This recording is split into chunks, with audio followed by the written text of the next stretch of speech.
Well, welcome to another Acoustic Alternatives podcast. I'm John Bommarito from Grove Studios, and this is a first. I have a sponsor for my podcast, and we'll talk a little bit more about David Palmer, but David Palmer has been a supporter of mine for a while. He's a guy you can learn more about right now by going to dcpalmer.com. Well, not right now, actually, watch the podcast, but write down dcpalmer.com. He's an associate broker realtor serving clients in the city of Detroit throughout the region. I'm going to tell you more about him, but I can't tell you how excited I am for this guest. This is a guest who has written songs that have just reached my heart in a way that nobody else really can do. And we've forged a friendship over the years of visiting in studios and me seeing her at shows. And please welcome Liz Longley. Liz, it's so good to see you. So good to see you too. Your face. Seeing faces is such a beautiful thing these days. I think this is the third podcast since I started that I'm not wearing a mask. So wow. Yeah, I know. Last couple of guests, we kind of got away from the masks. But yeah. Freedom. Thank you so much for having me, John. It's so good to see you again. Anytime. And really, it's more my pleasure, I think, than for you, but it's all good. No, I'm happy to be here. I know you are, because you're sincere. I like to do, even though we've done a lot of interviews, because the podcast is kind of a new audience for the most part, I kind of like to start at the beginning. Okay. And pretend like nobody knows you, which is kind of weird. So when does your journey begin? When does music start in the life of Liz Longley? That's a great question.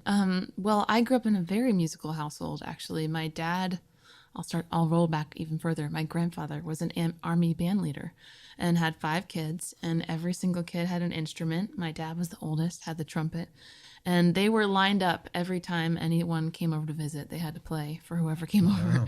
And so my dad thought that was totally normal because that's how he grew up. So when my brother and I were kids, we each were told we were going to take lessons, and anytime anyone came over, we were performing.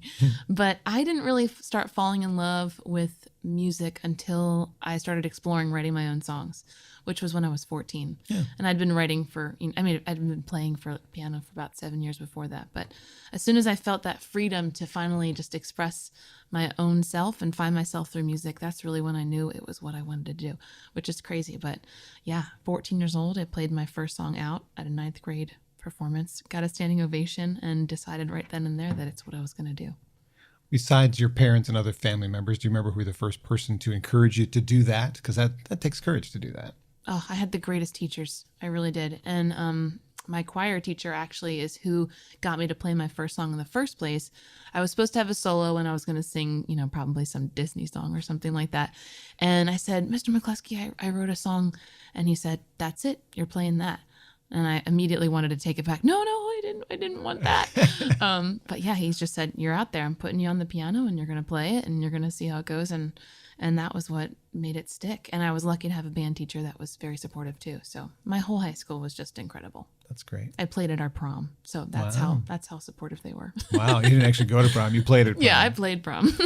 I had kind of felt the way about my 20-year class reunion. I'm like, I kind of want to go, but I kind of don't want to go. So I'm just going to DJ it. And that way, if people want to talk to me, I'm standing still. They can come talk to me. That's amazing. Yeah. In your safe place. Yeah. And it didn't work because nobody talked to me. Anyway, so piano was your first instrument and then guitar? Guitar. Yeah. I didn't start guitar until I was a teenager. And I gravitated toward it as I kept studying music. I went to college for songwriting and found that the guitar was much more friendly for different grooves and different sounds and much more portable. A little bit. Yeah, especially I lived in Boston, and I remember I was walking to a gig with my keyboard over a bridge in the snow, and I thought, I think I'm going to switch to guitar. Did you learn nothing from Ben Folds? He took his piano everywhere. Well, you've got a beautiful guitar. I'd like to hear a little quick story about the guitar and whatever song you want to play. Sure. This is a McPherson guitar. I'm so lucky to play it. I'm obsessed with it. I've had it for years, but it is just the most impeccable instrument. Basically, they're made like a grand piano of guitars.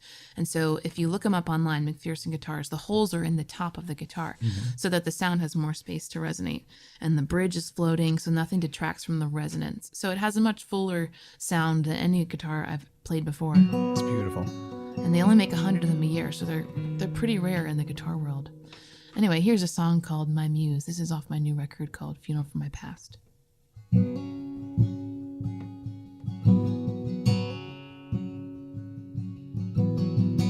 He sits on my front porch, nursing a cigarette. It's well past 5 a.m. He's wide-eyed and buzzing. Just like everybody else in this town, I met him at the bar. poured out his heart. Some say it's the war, some say it's the whiskey.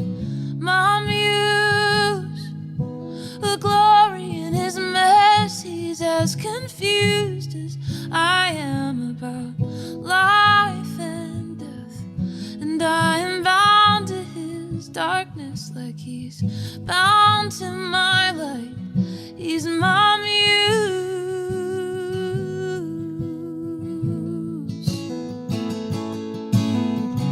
I tried to paint him, though he's hard to define. His ever-changing shade, his mysterious mind. Tonight I see him in the deepest of blues, tangerine hues, under the light of the moon. Yeah, he's my muse. A glory in his mess. He's as confused as I am about life and death, and I am bound to his darkness like he's bound to my light. He's my muse.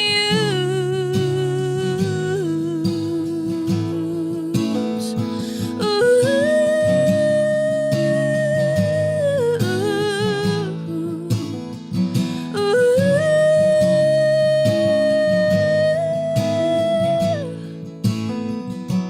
He reminds me how broken humanity is, and how beautiful brokenness really is. And he speaks in stories as weathered as the boots he's in. And he reminds me that we all have dreams that never see the light, 'cause we don't let it in. And how we're all just dying till we choose to live. He's my muse, a glory in his mess. He's as confused as I am about life and death, and I am bound to his darkness like he's bound to my light. He's my muse.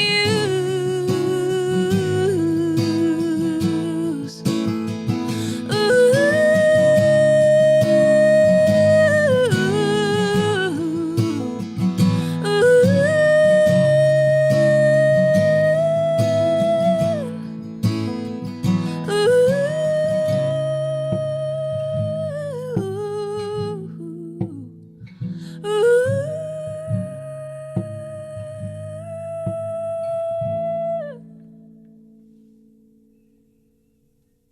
Liz Longley is my guest on Acoustic Alternatives this week. My muse from Funeral for My Past, one of my favorite albums, which we'll get to as we talk a little bit later, of 2020.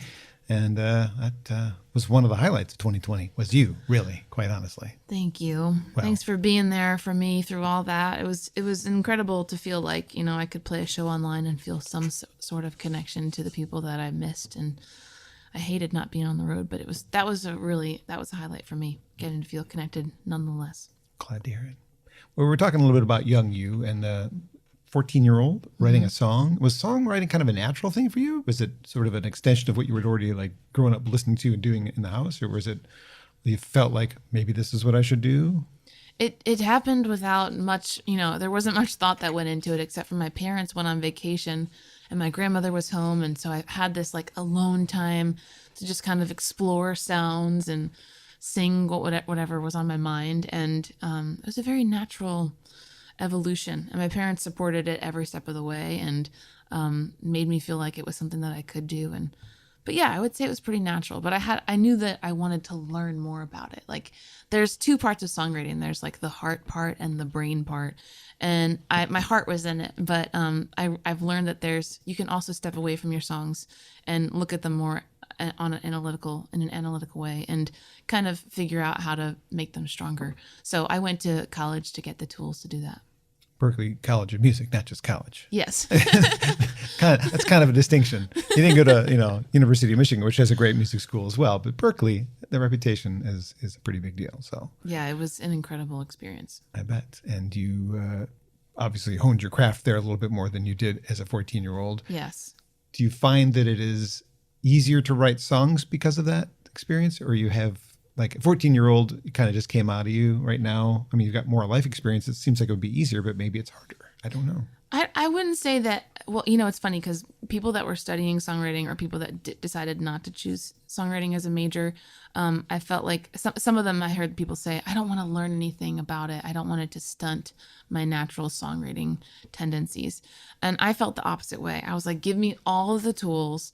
I will still write songs in a meditative state, and then I'll come out of that state and I'll get to use the tools to sharpen my songs. And so I still feel like I use them to this day. So yes, it's definitely made songwriting easier.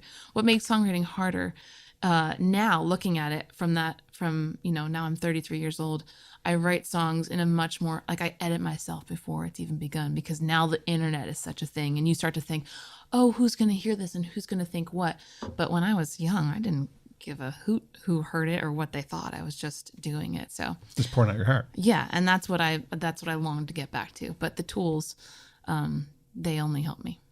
Awesome. Well, the first thing I can find in your discography, which I don't actually have, is an EP called Naked Trees. Ooh. I know. There's a web page called Discogs, which has a bunch of things. I'm like, I don't have that. I don't have that. We're going to talk about that later. When did you start getting national attention? Was it your third album, Hot Loose Wire, that started getting more, like actually getting airplay on yes. radio stations? Yep, that one got some attention, and that's actually how I got the McPherson guitar.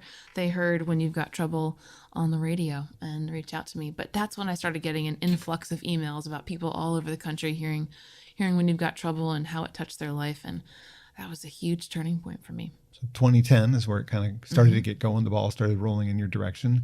Yep. I also saw a leap in growth in your songwriting. There's good stuff on those early records. Good example, When You've Got Trouble. I love that song. But the tracks on the following album is really, I felt like a huge step forward for you in your career. And that, it didn't ultimately work out to be that great, but you did get signed to a label, Sugar Hill, which had been around forever. Yeah. What was your reaction when you got that? Was it sort of an I made it kind of feeling? Or was it more like, wow, this is cool? Yeah, I think I always thought that the end goal was always get a record deal and then you're good, like you're golden and you just like do your thing and you're set. But no, I realized right away that's not how it is. And you just have to work harder, And there's been no point that I've had to stop grinding to make music work. So yeah, getting a record deal was great to have that team feeling for a little while. But then also there's pros and cons to each thing. Now I'm an independent artist and I love that I don't have to answer to anyone and I can write and release any kind of music whenever I want, sound like whatever I want. And I feel like I have a closer connection to the people that listen to my music because I'm making it for me. So, and them, I'm not answering to a label and what they see as my next sound or my next, play in the music business. So, yeah, it did change my life temporarily, but now I have a different perspective. Well, before they got a hold of it, you had released it independently. Yes. And actually there's a song that's not included on it. Your cover of a Queen song didn't end up on the Sugar Hill version. Right. But that in either form, whether it has or doesn't have the Queen song, that 2015 release is one of my favorite albums of all time, and I'm not kidding you. It is such a great record. Thank you. Stands up every time I listen to it. It takes me to a place of it's solid from start to finish. Thank you so much. And you still do those songs in concert quite a bit too. I do. It's one of probably my most popular records still, and I'm still really proud of it. It's funny because, you look, typically I make a record and then like a couple of years later, I'm like, oh shoot, let's forget about that one. But that one I'm still really proud of. And the process of making that record was such a dream. I mean, I got to work on Music Row with some of the best musicians in Nashville, people that had played for Sheryl Crow and James Taylor and Stevie Nicks. And so it was just like a ridiculous experience. And it was all made possible because I was independent at the time from a Kickstarter. Then I got the label deal and then I made a record with them. And then I was independent again and my fans helped me through Kickstarter buy my music back from them. So it was just kind of a crazy full circle moment, but I loved all of it. I feel so lucky to get to do this. Yeah. Well, like I said, it was the moment where I kind of went from being wow, she's good to holy crap. How does she write my heart? How does she do that? How did she, you got inside of me and you don't even really know me. I met you once before that, or right around that time, actually. No, it was in between that record, I think, that I met you for the first time. You were playing Black Crystal Cafe. Yeah. And you had handed me Hot Loose Wire, and we did a little session. But yeah, it was a huge, like, okay, I'm paying attention now. So congratulations on that. Thank you. It was right around that time that it seemed like Taylor Swift was helping careers of others by tweeting about them and bringing them on tour because she believed in them. I think if she had done that for you, you wouldn't be sitting here with me, because that would have taken you to the plane that I think you actually deserve to be on.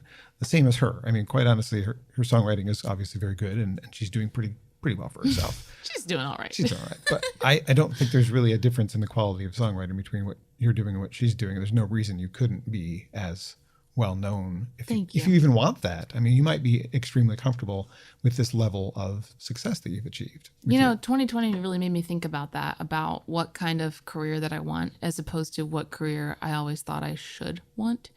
And I think I've always just thought, I want to be as big as I possibly can. But there is we're in Nashville. We see firsthand what it's like for some of those people that have really made it, and how private they have to be, and how hard it is to be a famous person. And just to be a public figure it's a whole nother job on top of being a musician. And I don't know if I really want that. I love just getting to do what I do. And so at this point, I always said this though, when I was in college, all my friends were trying to write #1 hit songs, and they're like, we're going to make millions of dollars and write #1 songs. And I was like, I'm going to keep just playing coffee shops and doing my thing. And they're like, do you really want that for the rest of your life? And I think I do. Is that bad? No, think of the connections. I mean, I just saw you do a house concert, and the connections you have with your fans is that is what fuels me. That's what I love. People. I love getting to connect with people, and realizing that we've all experienced a lot of the same things, we've all had different experiences, but we've felt a lot of the same emotions. And the fact that music can connect us in that way is really, really special. You got a moment like you had last night where you're in this really intimate venue, but then we could recall a moment that I believe Brandi Carlile brought you on stage. Yes, that was pretty cool. You could talk about that. I mean, if you wanted to. Yeah, so 2018, I was playing Pilgrimage Festival, which I was so looking forward to, and it got rained out, and Brandi Carlile's set got rained out too, so she decided to take over the City Winery in Nashville and have her own concert there, which, I think that place holds like 400, 500 people maybe. So it sold out in an instant when the festival shut down. And she texted me that day.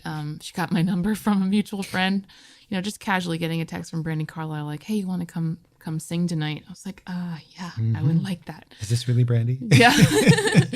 And that night I played the title track of my new record, Funeral for My Past. And I don't think I'd played it very much at all. And I had the crowd singing with me, which was such a cool feeling. And then Brandi pulled me aside afterwards and was very kind and supportive. And she's just a treasure in the music industry. So getting to share that song with her crowd was something I'll always remember. I've had her kindness in front of me a couple of times in my life, and she's just a sweetheart for sure. She really is, yeah. Speaking of Funeral for My Past, the album, that's the latest album. Would you like to do another song? Sure, absolutely. This is a track off the new record. This is a love song that I wrote for my now husband, but it's the first song I wrote for him. And I remember telling him, hey, I wrote you a love song. It's called Torture. That went over well. Being without you is being locked in a room. An eternal afternoon set to a song sung out of tune over and over again.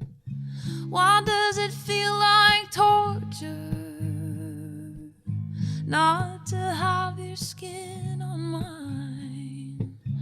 How I lived before you loved me, and now I'm dying all the time. All my pleasure choked by pain. Since I let you get away, I should have tied you to the bed when I had you in the flesh. Now I'm chained to the memory. How the music played loud, how my hair came down, how you kissed my mouth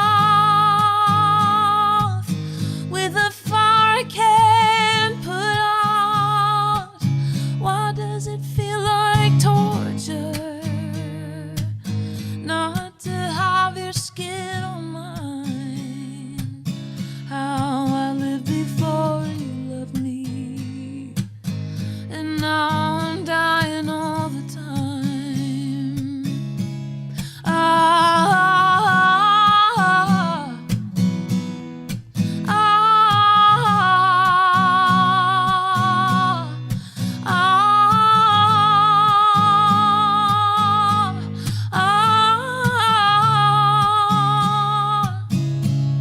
I'm only mad for you, my love. I come alive for you, my love. I'm only mad for you. It's all for you. Why does it feel like torture not to have your skin on mine? How I lived before you loved me, and now I'm dying. How I lived before you loved me, and now I'm dying. How I lived before you loved me, and now I'm dying all the time.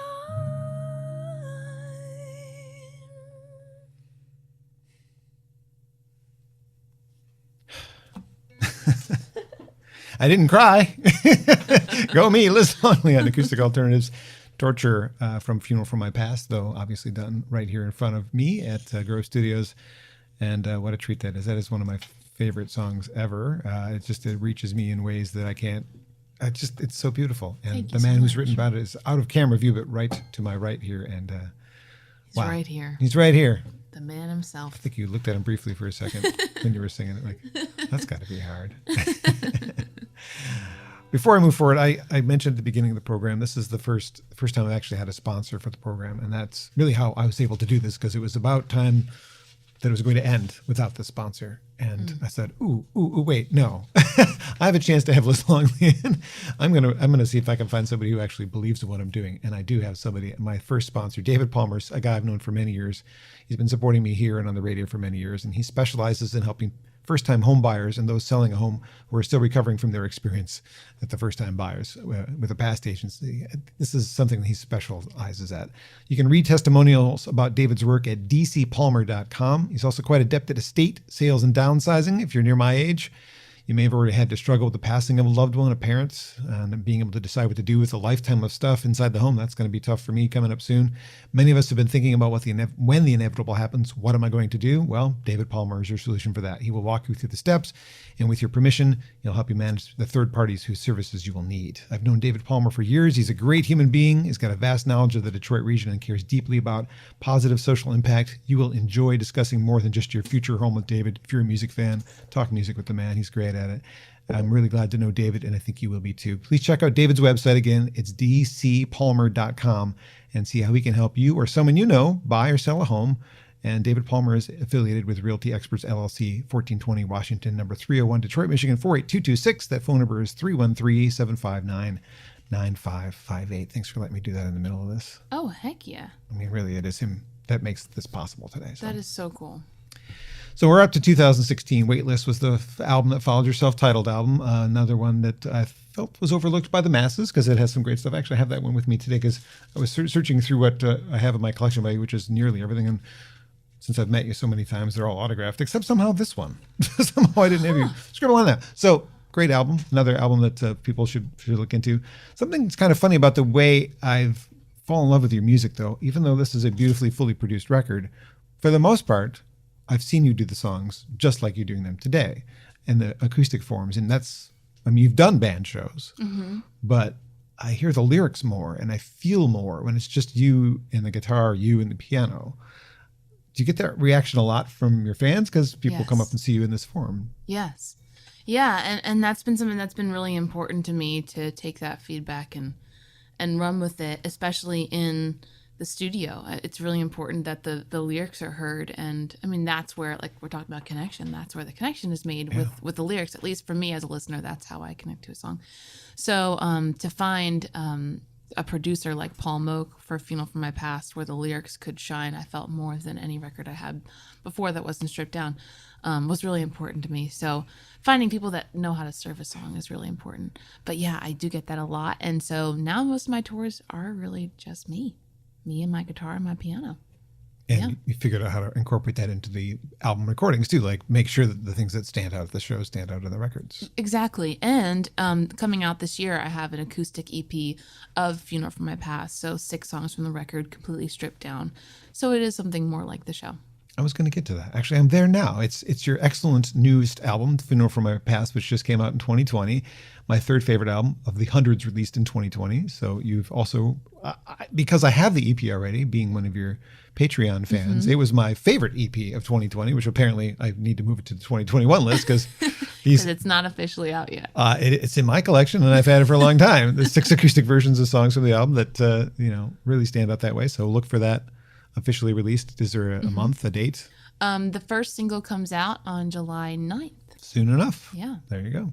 But you weren't done putting out favorite albums of the year. You also put out a Christmas EP, and that was my favorite Christmas EP for sure of the year, called A Little Magic. I know it's not very timely in June or July to be thinking about those, but it was so well done. Thank you so much. Just one, all originals with the exception of Let It Be Me.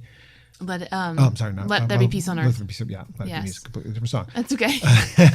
And that was the Vince Gill arrangement of that, I think. Yes, exactly. Yeah, and I went back into the studio with Paul Moak, which was, I'm always looking for opportunities to work with him again. So during the pandemic, it was September. We all were wearing Santa hats and masks and just trying to get in the Christmas spirit when the world felt like it was falling apart.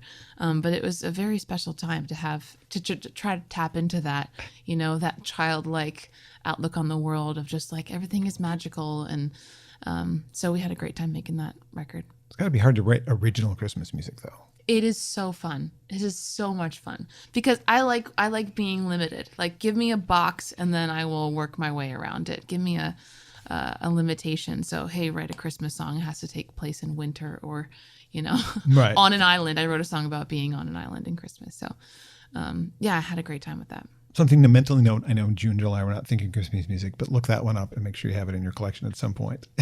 Yes.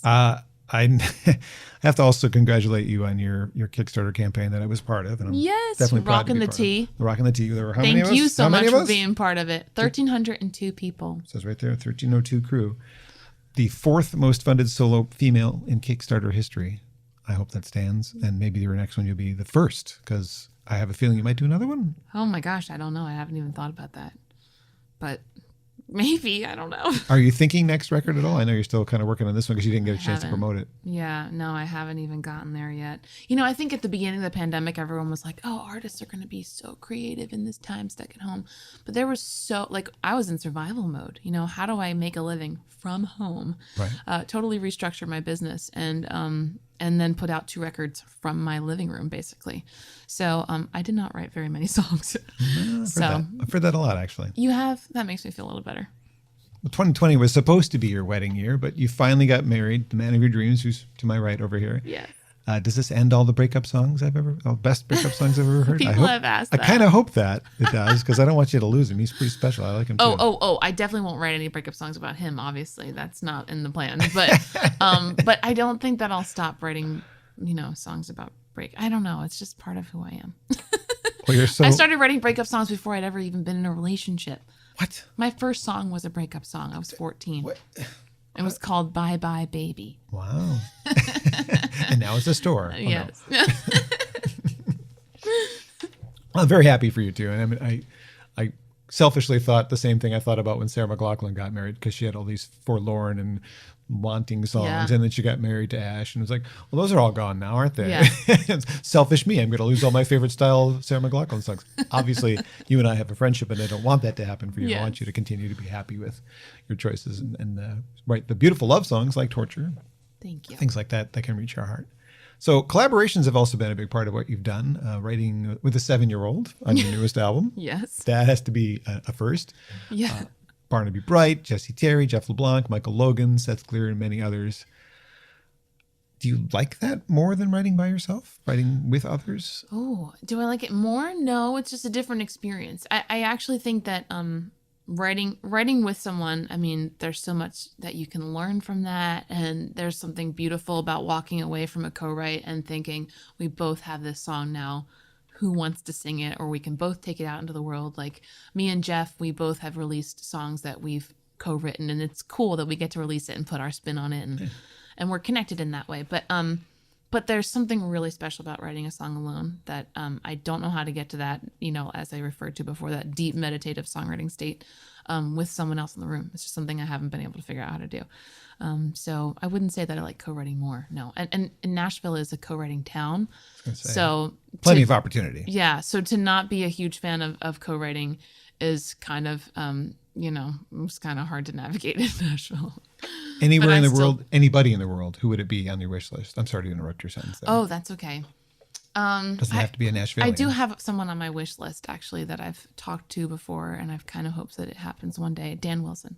Ooh, wow. Yeah. He hasn't worked with anybody famous like Adele or anything like that. No, not like Adele or the Dixie Chicks or anything. No, nothing. Well, I think I told you this not in this conversation, but I want it to be Gary Lightbody of Snow Patrol. Oh, yeah. Because his songwriting and the way he writes about love and feeling is very much the same. Like, it hits me exactly the same as the way your stuff does. And I thought, if those two wrote something together, I would probably explode or die, heart attack. I don't know. But I remember you saying that to me.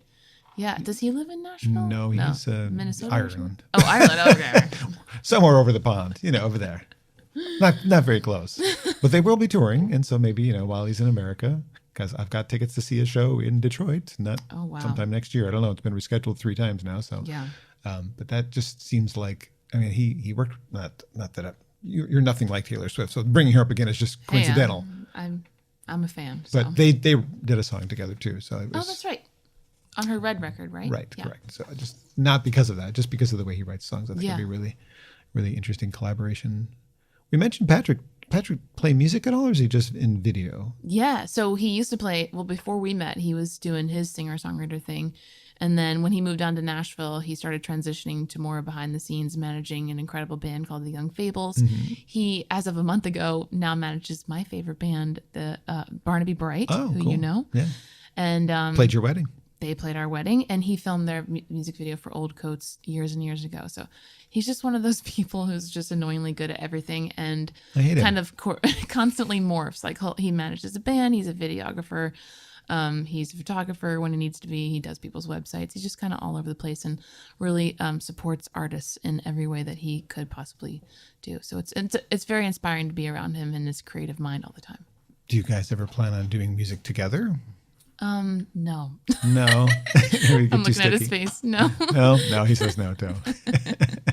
Probably safe. He has so many artistic outlets. Like, he's an incredible poet and an artist in his own right. And so it's just amazing that we get to live this creative life together, and we support each other in everything we do. But I don't try to hop on what he does, and he doesn't try to hop on what I do. We just support each other. There you go. Well, speaking of collaborations, you've got a collaboration that will be, I think it's just for Patreon members. It's the Circle Game concert happening on June 27th. I was already following Rebecca Lobe. Oh, good. I am a fan of Heather. I didn't join her Patreon until I'm going to join that too. Oh, that's so awesome. I will be there on June 27th. Is that the only way people can see this concert with the 3 of you, is to join Patreon? Actually, no, they can see it if they don't join Patreon, but they get a bunch of bonus stuff if they do join Patreon. But it's kind of an invite for people that don't even know what Patreon is. But you can just go to lizlongley.com, and there will be a link to the show. It's on June 27th on a Sunday, I think at 3 o'clock Eastern time. That might be it, something like that. And so, we're going to be in the round virtually on Zoom, and that's why we called it the Circle Game. We all love Joni Mitchell, and we've never all gotten to play a show together. So we're doing it on Patreon together. So on Zoom together, I should say. But we're all on Patreon. It's confusing. Do you mind discussing the importance of Patreon? No. Right now? Because I think this is what has sustained you in the last year. Oh my gosh, yeah. It's literally, that's the only way that I was able to make a living on music from home during the pandemic. And now I consider it a huge part of what I do. I absolutely love it. It is a subscription-based platform where you subscribe and you get tons of exclusive content from me at any level, anywhere from unreleased songs every month and and cover songs every month, exclusive recordings, videos. We make a video every month with a cover song. And I tell all the behind the scenes stories about every song that I put out. And everybody gets the music that I put out before the rest of the world does, as a rule. And I do these fun voicemails, which I really enjoy. So I just kind of like leaving a voice message for all the people that subscribe and just checking in and giving them the scoop on the latest things going on in my life. So it's so much fun. It's a great community. And in 2020, the people that like my music started calling themselves lizards. So that's kind of taken off. So I call them the lizards of Patreon. So if you would like to be a lizard, you are invited. Cool. I already am, as you know. Yes, I know you are. How about another song? Sure. Is there a story with this one? There's always a story. Do you want to tell the story? Yes. 'Cause I don't know what you're playing. Sure. I'm going to play a song called Get to Know Someone.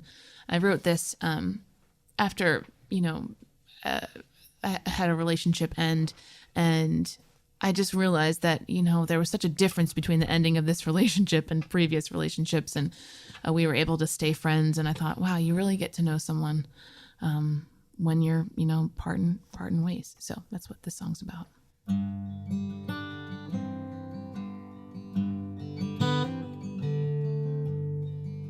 You really get to know someone when they're falling out of love with you. Do they look you in the eye and say it, or whisper it to someone new? Point the finger, point the blame, or hold you till it's all okay, saying losing love is no one's fault. Sometimes you win, sometimes you don't. When all infatuation's gone, and you tell each other what you want. When all the playing games is done, you really get to know someone.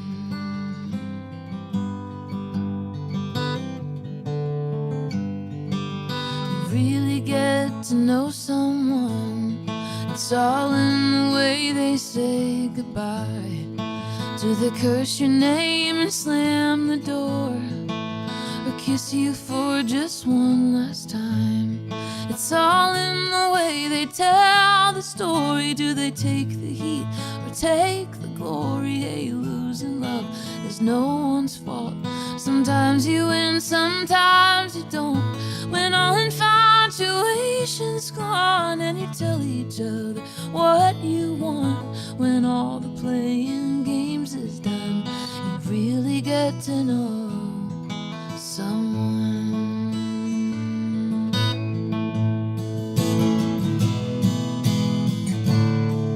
So don't make it harder than it has to be. Make it easy on me. You really get to know someone when a little bit of time has passed. When you see each other out somewhere, it's all in the way their eyes react.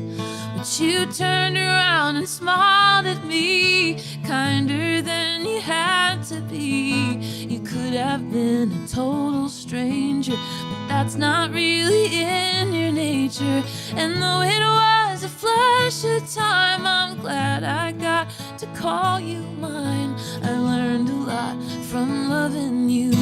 I learned a lot from losing you. When all infatuation's gone, and you see each other moving on. When all the playing games is done, you really get to know someone. Yeah, when there's nothing left to prove, it's a little too late, but ain't it true? You really get to know someone when they're falling out of love with you.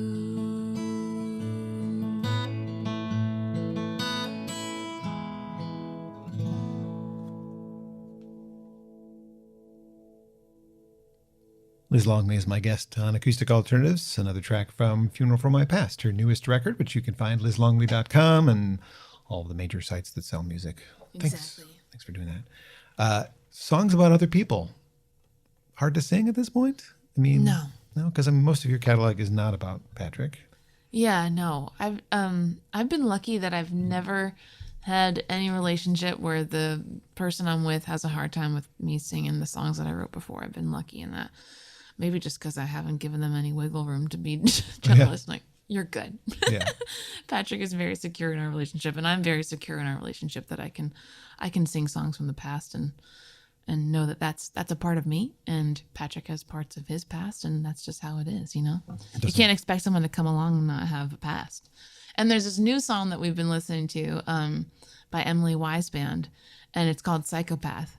And it's basically like you'd be a psychopath if you didn't have like just any feelings about the people that you loved in the past. You know, not that I have feelings for anyone from the past, but you know what I mean? Like if you have a heart, like you've experienced things in your life. Sure.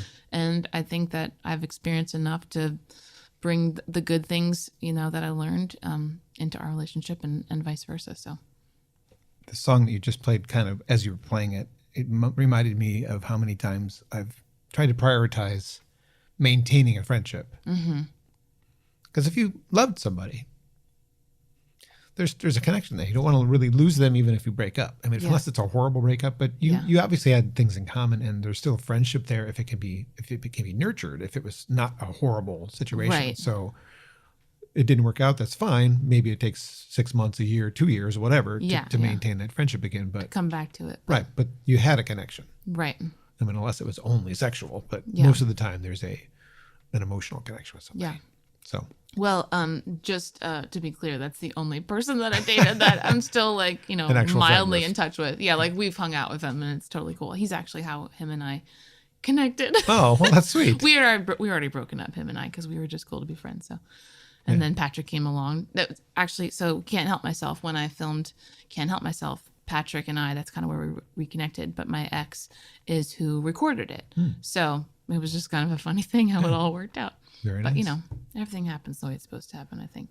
Well, thanks to Patreon, I was actually able to watch your wedding ceremony. Oh, my gosh. I was crying. Sorry. I mean, I wasn't there, but I love it. it was beautiful. And then, you know, It was the best. sharing it with us was really special. It was really cool. Well, I'll have more for you whenever we get the videos and the Patreon, the videos and the photographs back. I'll be sharing it on Patreon. One of the stories that you shared on Patreon and shared in your concerts too is your wedding night story. What happened as you were trying to get to your room? Tell us the story. Yeah, you know, like your wedding night is like the most special night of your life, and you're exhausted at the end of it though. And so we loaded everything into our hotel room, and you know, we're like, oh my gosh, we should at least just go hang out with our friends in the lobby for a little bit. So we left everything in our room, like cake, champagne, cards, what we were going to sleep in, our toiletries, like I wear contacts, you know, all the things that you need just to sleep and wake up the next day and not look like a crazy person. Yeah. And we got locked out, and we thought we'd get back in that night, but long story short, we didn't. And the hotel was like, basically, we're going to knock down the door or get a technician sometime tomorrow. I'm like, let's knock down the door. Yeah, I want my stuff. Yeah. I don't want to show up to my breakfast tomorrow morning in my sweaty wedding dress. Brunch tomorrow. I'm like, I'm not wearing my wedding dress to brunch tomorrow. Anyway, That would be a story too, though. Yeah, can you imagine people like, what happened to you? Why are you still in that? I just love this dress. I'm not ready to let go. I only get to wear it once. I got to wear it at least 2 more hours. Oh, and our wedding night, it had rained too. So like the bottom of my dress was like a soggy, muddy mess. It wasn't cute at that point. So anyway, long story short, we did not get into our room. They did not knock the door down. We had to sleep in another room with none of our stuff. Oh. And Patrick's friend was so sweet. And she's like, I have some clothes you can wear on your wedding night, you know, sweatpants and a paint stained baggy t-shirt. Sweet. So, you know, it was very romantic. Yeah. So we'll always remember it. It's a great story though. I mean, it's memorable for sure. I don't remember mine other than she had a migraine. Awesome. Oh no. Yeah. Yes. Oh, that sucks. Yes. I'm sorry. That's when I found out that flash photography can cause migraines. That's when I learned that on wedding night. No way. Well, because it's, you know, blinking out. I didn't think of that. Yeah, there you go. In dark rooms. Oh. So your job, as most people would see it, is as a singer-songwriter, but really they forget about the part that brings you to me and brings you to shows, the traveling part of the job.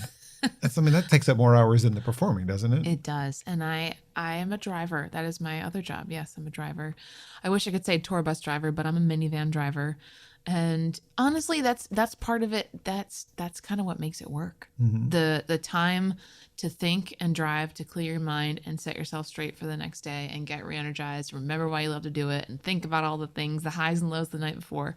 There's something special about it. So, yeah, that's part of my job. It's not glamorous. Like the first night of tour, I haven't been on tour in so long, Mm-hmm. and I forgot, like, oh yeah, sometimes you have to get dressed in your car, in the parking lot, in front of the building, and hide under a sheet. Okay, Yeah. noted. Yeah, it's not glamorous. Well, now you have a traveling companion. Yes, I'm so lucky in that, but not all the time. He has his own stuff going on, so I'm lucky that he's on this tour with me. What do you guys listen to when you're traveling? Podcast, music, nothing? I listen to podcasts. I do. Yeah. Although we were listening to music on the way over here.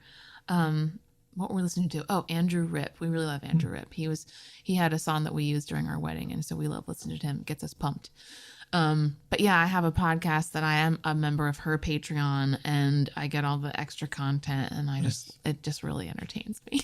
Eventually mine will be available in audio form, currently video and sometimes Great. audio. So then you can at least check out the one with Patrick's friend in Elevado. Yes, that's so cool. And you need to have a Patreon because people love what you do and people want to support you. So I highly recommend it.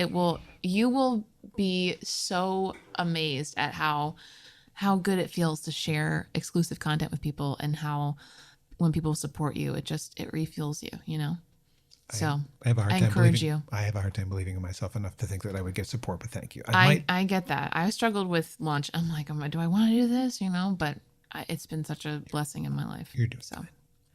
House shows along the way in between the venues. Do you have more obnoxious fans? Like perhaps, I'm not going to bring up anyone in particular, but do you find that that's more common at the house shows than at the actual like venues? Are people more behaved in venues than they are in house shows? Yeah. Well, actually not. Usually house shows, people are pretty good. Really? Yeah.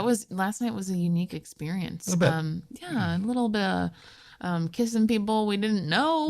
Yeah, a little bit. There must have been some a little bit of something extra in the drink. liquid courage. That's the thing, is that whatever they're drinking, they brought it, so there's no limitation. Right. They're just going. But no, typically I'm really lucky that I play mostly listening rooms. So if someone is like talking a lot, typically a venue will say, "Hey, this is a listening room." Yeah. So I'm lucky in that sense. But yeah, last night was, those are the kind of things though, as a performer, that you remember, and they make your night like more interesting. I thought it was fun. It's fun when somebody interacts with you from the crowd, and like people I know think it's rude, but sometimes it's interesting and it spices up the night for me. So I don't mind it too much. It felt rude. That's why I asked. Yeah. No, I'm not offended. I'm not very easily offended. Okay, good. Yeah. What would 14-year-old say to you? Your 14-year-old self say to yourself now? I think she would be surprised, very surprised that this is my job. I was a really shy kid growing up. And I don't know, like I was really shy. I know I always loved singing, but I think I would have been surprised that I ended up songwriting, because that was not originally part of, I didn't even know, I don't know, I just didn't think about how songs come to be, I think she'd be really happy that this is the path my life has gone down. I'm happy it's the path your life went down. Thank you. Thank you so much for always supporting me and my music. I will tell him gone. Thank you, John. I know it was a tough year for writing songs. Is there anything new? You've been always kind and always giving me like, this is from my next thing. And I've gotten it like a year before it happens. You don't have to have anything new in the coffer, but this is a final song and I want to let you play whatever you want. If there's something new you want to throw out here, do it. If not, play something from Funeral. I'm going to play Funeral from my past. I'm good with that. Thank you for that invite, though. Hopefully next time I'll have something new I can test out on you.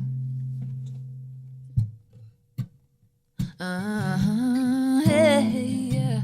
Hey, yeah. Hey, yeah. Hey, yeah. Hey, yeah. Hey, yeah. I held a funeral for my past today. Laid it in the ground where it's meant to stay. With the roots, the dirt, pain and the hurt. I held a funeral for my past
sky right there as I stood right before my eyes, up from the ashes,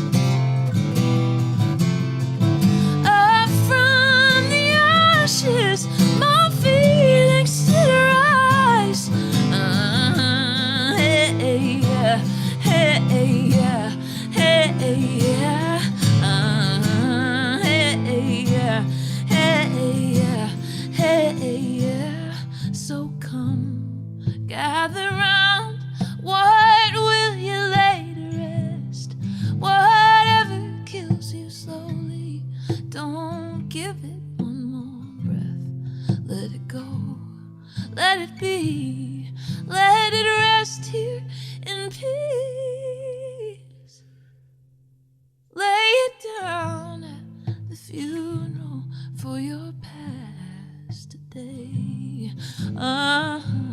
Hey, yeah, hey, yeah, hey, here's your funeral. Hey, yeah, hey, yeah, hey, flowers for your funeral. Hey, yeah, hey, yeah, hey, yeah, hey, yeah, hey, yeah, hey, yeah.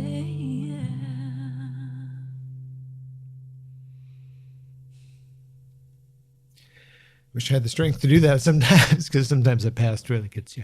Oh yeah, I mean, this is I wrote this as an encourage myself to let shit go. Can I say that? Yeah, of course. It's not the radio. But it is not easy, and it almost serves for me as a daily reminder of like, oh yeah, check in, let go. What am I holding on to? Because every day it's different. It's not okay, set it and forget it. It's an everyday practice to let things go, and it's not easy, especially with all that is going on in our world. Even as things open up, I wrote this song before 2020, but now more than ever, I want to have a funeral for my past. Like, let's let that shit go and take what we can learn from it and move forward, Some people spent so much time in isolation, it's going to be hard to reinsert themselves into society. I mean, I did my best to try and stay in touch with people, but it's still challenging. Oh, I'm right there with you. I'm a total introvert, and I don't think if I didn't have music and touring, I don't know what I'd be doing right now. I think I would 100% be at home and be trying to awkwardly figure out, how to, get back to normal. But I've just been kind of thrown into it because of touring, it's just, and you remember quickly how amazing people are, we were all on the internet in 2020 and we're like, oh, people suck, Right. You see the worst of humanity on Twitter. Yep. And then you get back into reality and like, people are good. People are so good. So we're going to see that again. I'm grateful for you. I'm grateful for you too, John. Thank you so much. Thank you for having me. Thank you, Max, for filming and recording. And thank you to your sponsors. And I hope you know how many people believe in you and what you do and how valuable what you do is to artists and the people that listen to what you do. So don't forget that. Thank you. LizLongley.com to find out more about her and explore that catalog if you don't know it. And big thanks to Grove Studios for encouraging me to do this in the first place. Again, thanks to Max for the video, and David Palmer, you made this possible. I want to really thank you. If you're, as I mentioned in the middle, if you're looking for somebody to help you with the real estate needs, the real estate downsizing, if you've got somebody in the elderly part of your life, like my father, maybe your parent has passed away and you're trying to figure out what to do, he's going to be your solution. So check out dcpalmer.com. David Palmer, affiliated with Realty Experts LLC, 1420 Washington Street, number 301, Detroit, Michigan, 48226-313-759-9558. What a pleasure to see you, and I can't wait till we cross paths again, my friend. Ditto. Hopefully it won't be too long. I hope not. More Acoustic Alternatives is planned, so we're going to continue doing this as long as I can do it. Thanks for supporting it. Have a great rest of your day.